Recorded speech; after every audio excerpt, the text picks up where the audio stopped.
Ang ganda ng ano ni Madam Wakwak. Ayun. May nakasulat dyan na feel beautiful. Yeah, of course. We need to feel beautiful. And look beautiful. Kasi naniniwala ako na ang pagiging beautiful, hindi lang po basihan yung panlabas na kaanyuhan, kundi pati na rin inside. Ang true definition ng pagiging isang beautiful ay pinaka-importante yung kalooban mo. Oo, hindi yung panlabas na anyo. Kasi maganda ka nga sa panlabas na anyo, tapos bruha ka naman sa panloob na anyo. Madam Wakwak is very, ito yung kanyang motto in life. Pero ako naman, ang motto ko talaga in life, kahit tsaka ka, ang importante, healthy ka. Ayan, while waiting kay Libby na tawag doon, kasi yun nga, yung plano namin ngayon is mag-canvas ng tangke. Pero ang lakas ng ulan, so si Libby nasa ano pa ngayon, nasa puguhan pa niya kasi turn over ko. By the way, yung puguhan pala, doon ko na turn over kay Libby. Hindi na po doon kay Titing at saka kay Mighty Mang kasi busy sila. Oh, and then pero sila pa rin, interconnected pa rin sila kasi pag-harvest doon sa bukid, yung mga quail eggs ay dadalhin dyan kay Mighty Mang na sari-sari store. Kasi si Mighty Mang yung mag-dispose ng itlog. Si Mighty Mang yung magko-contact sa buyer. Wala na kami problema sa buyer kasi meron kaming isang buyer talaga na marami yung bibilhin niya. Doon sa bukid, ang na-assign doon tawag doon, si Livy. At saka siya yung magpakain doon, maglinis sa mga ipot ng pugo. Tapos yung father ko, ito kasi yung story. Yung father ko kasi is naano niya yung katiwala ko doon si RJ. Kasi yung father ko kasi parang ang bilis niyang magalit kasi there was a time na may nanghingi daw ng quail eggs. Tapos sabi ni RJ sa father ko, "Atay, dito ka kukuha sa..." Sinabihan lang ni RJ yung tatay ko nga, "Tay, dito ka kukuha itong nandito na tray na to kasi mga reject." Alam niyo anong sinagot ng tatay ko kay RJ? Sabi ng tatay ko nga, "Bakit ikaw yung bakit ganyan ha? Bakit tinuruan mo ko na ganyan ha? Ikaw ba yung may-ari?" Ganyan dito. Kapag dito. Oo, so yun, that's the reason why na yung father ko parang galit kay RJ kasi pero sa kabuuan si RJ mabait. Tapos there was a time pa na tawag dun, inutusan ni ng itay si RJ para bumili ng tuba. Sabi ni RJ, kasi sinabihan ko yun sa RJ na wag mo talagang wag mong bibilhan ng tuba. Kasi sabi ko, bibilhan mo ng tuba dong, pero hindi yung everyday. Kasi yung tuba na yon is party na yan sa kanyang system. Sabi niya, kahapon binilhan niya, tapos ngayon nagpabili ulit. Sabi ni RJ, gumawa si RJ ng paraan para hindi siya makabili. Sabi niya, wala nang wala nang available na tuba. Kasi nagalit na naman yung itay. Kaya isa yon sa dahilan, alam ko isa yun sa dahilan kung bakit si RJ ay talagang nag-resign siya. Dinahilan lang niya yung alam ko naman talaga na first baby nila yun sa kanyang asawa. Pero alam ko si RJ yung dahilan is yung father ko talaga kasi nga parang hindi na niya matiis kasi, di ba? Siyempre, doon si RG, doon, malapit doon sa bahay namin yung quail farm namin. So, siyempre, si RG magpunta talaga doon. Tapos yung Itay, pag nagpunta si RG doon, parang wala na siyang good, parang yung Itay, pag nakita niya si RG, parang ganyan. Sinabihan ko yun sa RG, doon, ikaw na lang yung mag-adjust sa Itay ko. Kasi alam ko naman talaga na ganyan talaga yung ugali niya. Buti lang naintindihan ni RJ. So, yun nga, siguro talagang gusto niya niyang makawala doon. It's because ganyan, ayaw na niyang magiging, let's see, hindi ko alam yung yung feeling ni RJ. So, nagkataon lang na yung anak, yung asawa niya ay manganganak. So, yun yung ginahilan niya. Pero sinabihan ko si RJ nga, dong, if you need help, nandito lang ako para sa'yo. Kasi mabait talaga si RJ. Tapos yung time na yun, kasi hindi naman ako talaga maka personal na ng aking quail birds. So, ayan, turn over ko sa kamag-anak ko. Tapos yun nga, si Titing ay umayaw, kasi nga busy siya dyan. Nagpapa-repair sila ng bahay nila. Tapos, yun nga, sabi ko, kung hindi niyo kaya, ibibenta na lang natin yung mga birds. Para kasi ako sa sarili ko is masasabi ko na nakuha ko na yung yung gastos ko na almost magkano yun, lahat 85k sa pagpatayo lang yun.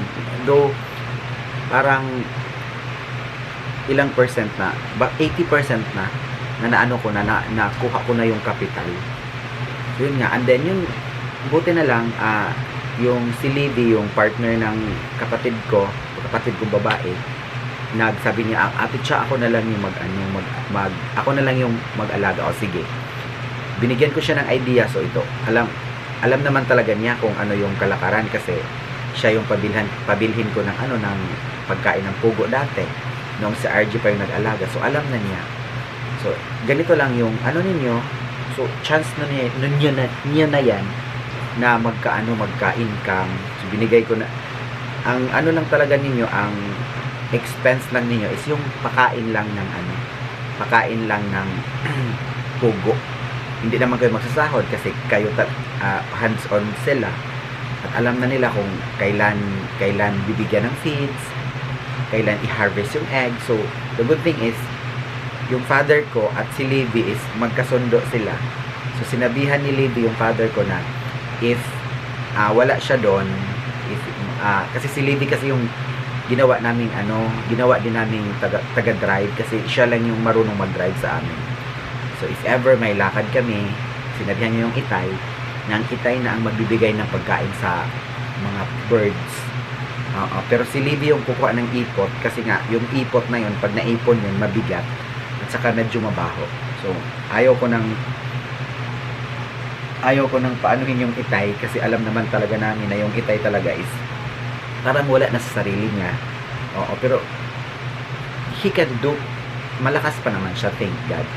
Kaso lang yung sinasabi kong wala sa sarili niya, yun yung epekto ng alak sa katawan niya. Kaya kayo dyan, yung manginginom dyan, take note. Yung Itay ko 70 years old pa eh. Pero 70 yung Itay. So ayun, magkwento na lang muna tayo kasi wala akong magawa. Kasi hindi ako marunong mag-drive. Tapos umulan pa sa labas. So yun lang muna. At saka, yes, dito ako ngayon sa aming pinaka-main bahay. Pag nandito kami lahat, magkakapatid, dito kami sa bahay na to. Kasi ito yung bahay na na-invest ko at saka pagpatayo ng bahay na to, kaming dalawa ng kapatid ko nung nasa Japan pa siya, ako nasa Korea. So kaming dalawa ang gumastos nito. At siya ngayon ay nasa South Korea. Ako naman nauwi. So kami yung gumastos ng bahay na to. Ako ang bumili ng lupa. Yung 150 square meter. Nabili ko ito nung time na nagtatrabaho pa ako sa Lexmart.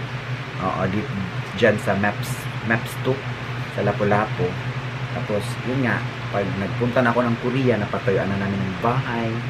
Tapos ito na yung, dito na kami lahat. Ito na yung, kumbaga, retirement home ng aking inay, itay, at sa aking lola. At saka kung kami, kahit meron na kaming iba-ibang mga bahay doon, kasi may mga pamilya na sila, pag nagkapundo kami lahat, pag nagtipon-tipon kami lahat ng magkakapatid, dito kami sa bahay na to. Diba? Ito yung pag nandito ako, dito ako natulog. Pag wala ako, ang natulog naman dito ang lola ko. So ayun, yun lang ang aking ikwento today, kasi wala akong makwento kasi hindi ako makalabas kasi umulan. Kaya nakita ko tong ngayon ko lang to nasuot yung t-shirt ni Madam Wakwak. I met my habibi in Dubai. Tapos may nakasulat dito na Madam Wakwak. Tapos yung motto ni Madam Wakwak na feel beautiful, look beautiful, and I am excited na makapunta dyan sa Dubai. Kailan kaya? Sana makapunta kami dyan para ma-experience namin yung Dubai life, no? So yan, camel yan.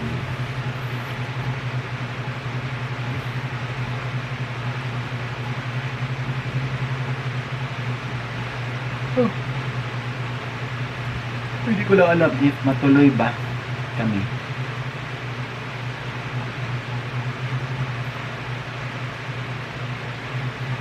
Kasi nga it's raining outside.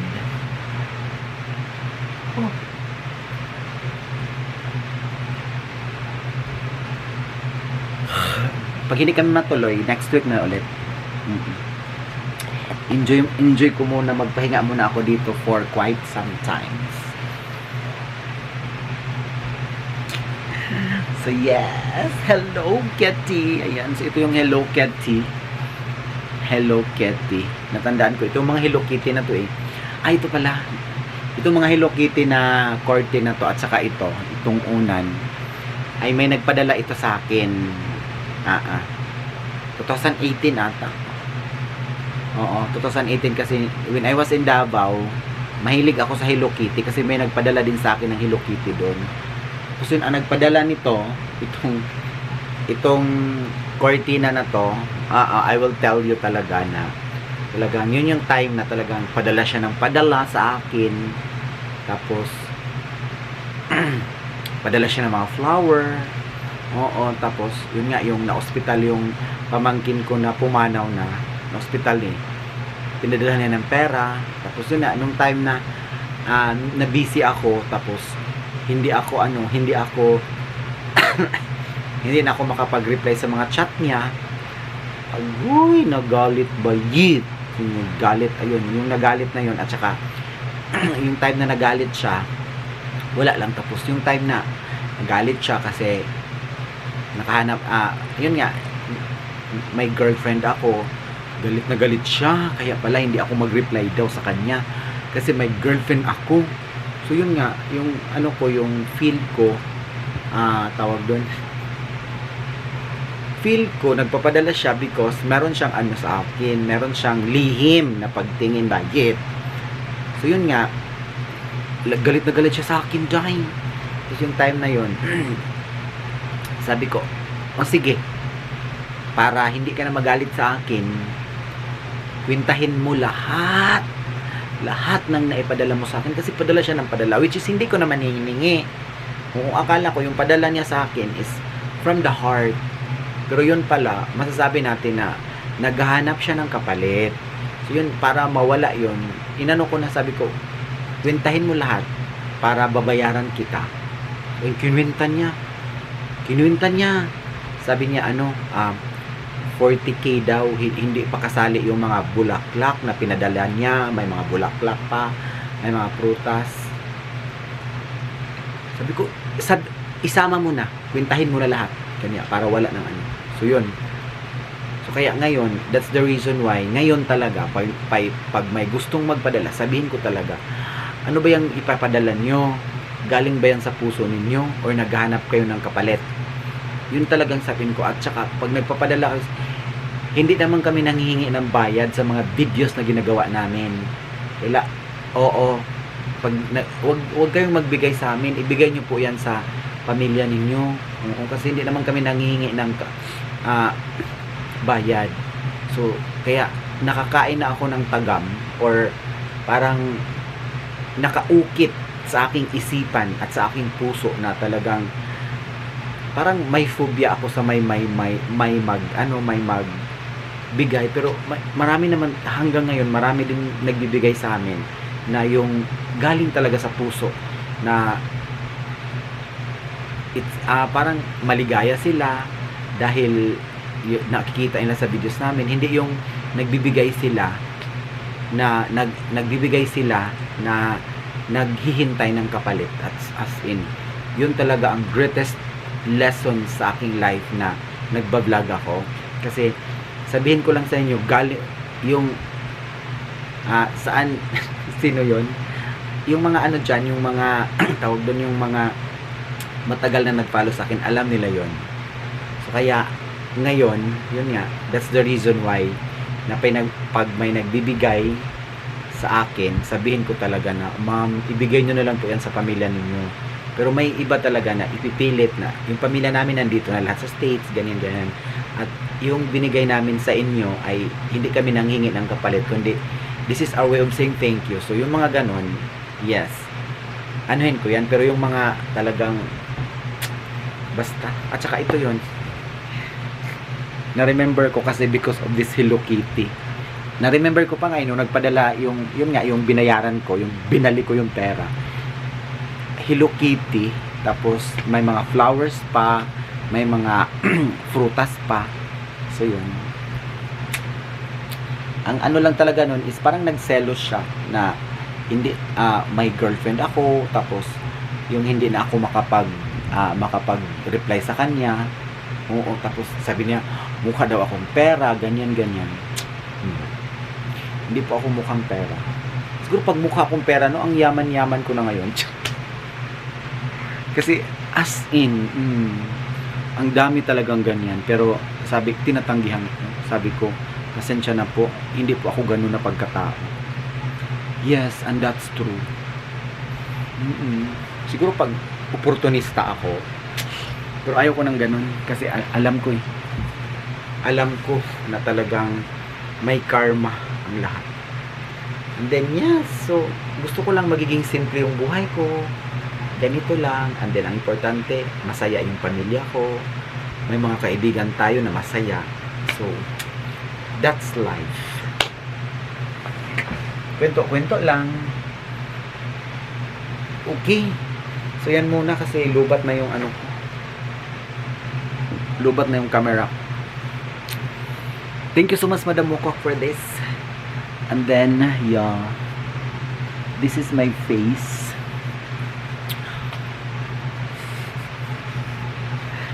Ano pa ba yung kwento ko? Wala na. At yes, maraming salamat sa inyong lahat.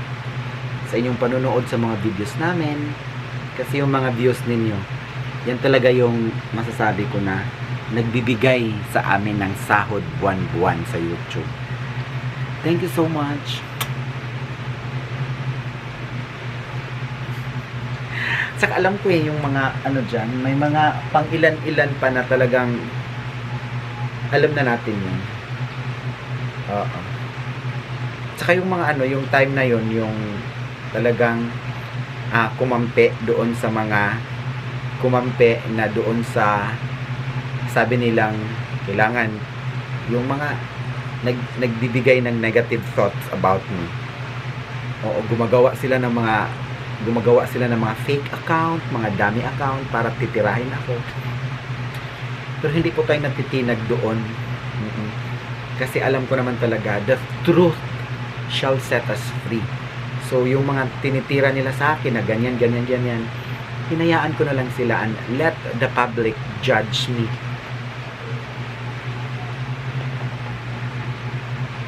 And that is, I'm not a judge.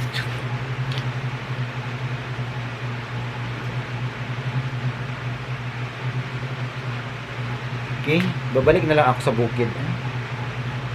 Wala pa kasi si Lady eh. Kung mamaya na ako balik kasi umulan pa sa labas. Bye!